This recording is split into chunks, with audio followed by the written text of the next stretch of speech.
So let's start with the Lakers. So last night was the first time in the bubble. Oh, my. Well, the Lakers are a championship team. Oh, boy. Now, they had size. They had length. They played defense. The chemistry was good. The stars were unbelievable. But here's the problem. They've had all those things in the bubble. Now, let's be clear. Portland waved the white flag. We all have a tipping point in life. You moms and dads out there dealing with COVID, your kids at home, probably good for 2 months. Then you reach a weekend, you need some tequila. We all have a tipping point. Portland gave up. And Portland, the series is over. The game was over in 4 minutes. It was 15-0. And everybody in life, every team, Portland should be proud of their season. They gave you everything. You got Dame's hurt, wobbling. He's got a finger issue, and C.J. McCullough's got a broken bone in his back. And Nurkic is looking exhausted for his last 2 or 3 games. But this was the Lakers doing everything right on the same night Portland literally waved the white flag. So you can't take much from the game. But one of the things I like about analytics, it tells me the truth. I get out of recency bias. I get out of confirmation bias. There is an issue with the Lakers. They have all these components to be a championship team, and they've had all of them in the bubble every night. Length and size and a front court, and LeBron's awesome, and AD is mostly awesome, and they've got an experienced coach and a lot of years in this league. But what happened last night? What happened last night is what hasn't happened in the bubble until last night. All the other guys shot well. KCP shot well, and Danny Green shot well, and Kyle Kuzma shot well. That's the problem. That is the issue.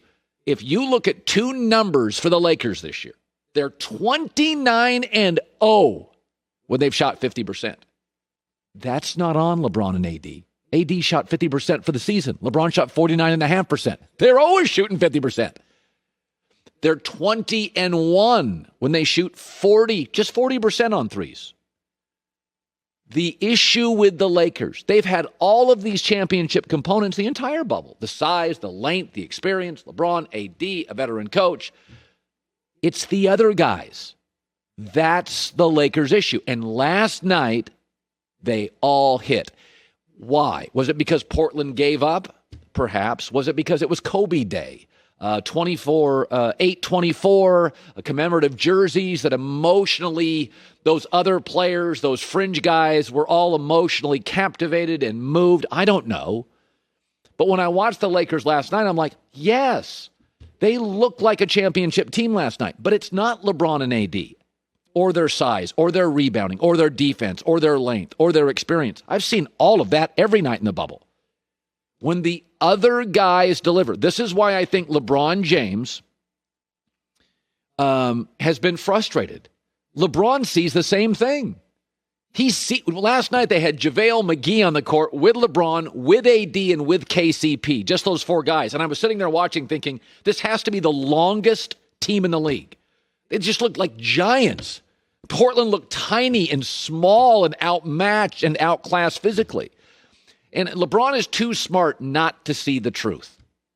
That LeBron, and I think this is a frustration for LeBron, is that he knows he's going to have to depend on Kyle Kuzma, and he doesn't trust him, and KCP likes him but doesn't trust him, and Danny Green likes him but he's old. So that to me is, I'm not going to take too much of last night. It was such a rare night. Portland gave up. It was Kobe Day. It was emotionally a tough night for Portland, a great night for the Lakers. They were playing for something beyond themselves. But the frustrating part, if you're LeBron, because he's just too smart not to see this, is he really knows. Last night, he's like, it was the other guys. It wasn't me. I'm always good. AD, he's almost always good. That's the question with the Lakers. Do you trust Kuzma, Danny Green, and KCP? Because when they hit, you watched it last night. When they hit, get out the way. That's a championship team. When I said after the Lakers lost to the Mavericks, I love this. Now that I live in Los Angeles, suddenly I'm a Laker homer. But it was funny because when I used to work at the other place and lived in Connecticut, I was called a homer. And I always used to say, no, I just don't think Pittsburgh matters as much as Los Angeles. Shame on me.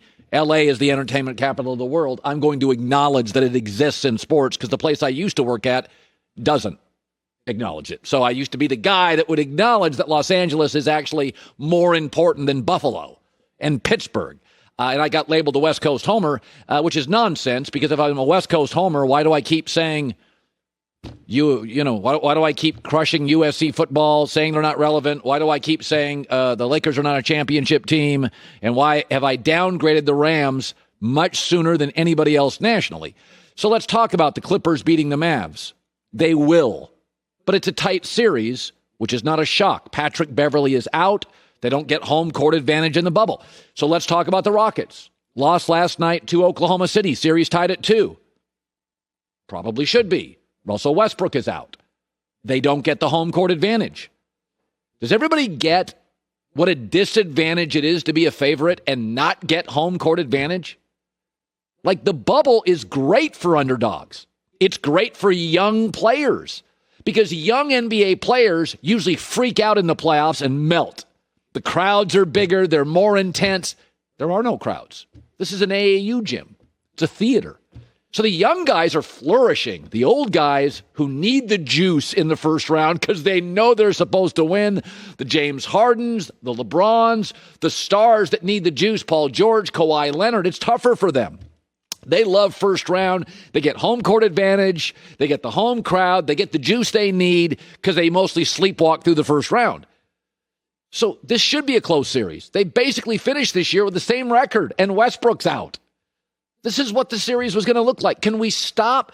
Folks, the Western Conference is not the Eastern Conference. The number 7 seed in the East is Brooklyn. Name 3 players on their team. The number 7 seed in the West is Dallas. A Hall of Fame coach, Porzingis, and the best young player in the game, Luka. That's the difference between the West and the East. 20 of the top 25 players in the NBA are West. The best GMs are overwhelmingly West. Many of the best coaches, West. Stars, LeBron, I'm going West. Kawhi, I'm going West. Then the young players, Luka, ended up because Eastern teams didn't know his talent, even though they're closer to Europe. It was a closer flight to go watch him play. The West is better. This is what the first round looks like. The Warriors last year struggled in the first round. KD was healthy. Clay was healthy. Steph was healthy. Draymond was healthy. They struggled. Denver last year was the number 2 seed. They went 7 games in the first round. This is what this series is supposed to look like. Westbrook's out. And though I have my issues with Westbrook, when Westbrook is out, Harden has to play 43 minutes, and James Harden looked exhausted by the end of last night's game. He'll get some rest. He'll be fine. But this idea, when I said, yeah, the Clippers they don't get their home court advantage. It's a veteran roster. The bubble is, they got older guys, families. Lakers, by the way, have struggled a bit in the bubble. Older guys, families, businesses. Yeah, Dallas is going to give the Clippers a real pushback. They're the best offensive team, efficiency-wise, in the history of the league. Rick Carlisle, Luka, Porzingis. It's not going to be a sweep. I mean, outside of MJ and LeBron in the Eastern Conference, those were guys that swept their first round series. Like Michael Jordan just flew through the first round, and LeBron mostly in the East flew through the first round. That's not the way it works out West. It's like Southern college football. It's just better. College football is just better in the South. NBA, it's just way better out here. We out West, it's all the stars, all the best GMs, many of the best coaches, best rosters. I mean, out East, you're trying to convince me Chris Middleton's a star. I'm not even sure he starts for some of the team. Does he start for the Clippers? I'm not sure he starts for the Clippers. So it's like, this is what it looks like. Houston's going to struggle. Oklahoma City's got a Hall of Fame point guard and a good big and a bunch of young hustlers and Billy Donovan's coach of the year. This is what it looks like in the first round. Clippers are going to win it. Houston's going to win it. All year long, if you look at the record, Houston was Oklahoma City with a higher ceiling. And we'll see that higher ceiling over the next 3 games. Hi, everybody. Thanks for watching. Subscribe here to get the latest from the show.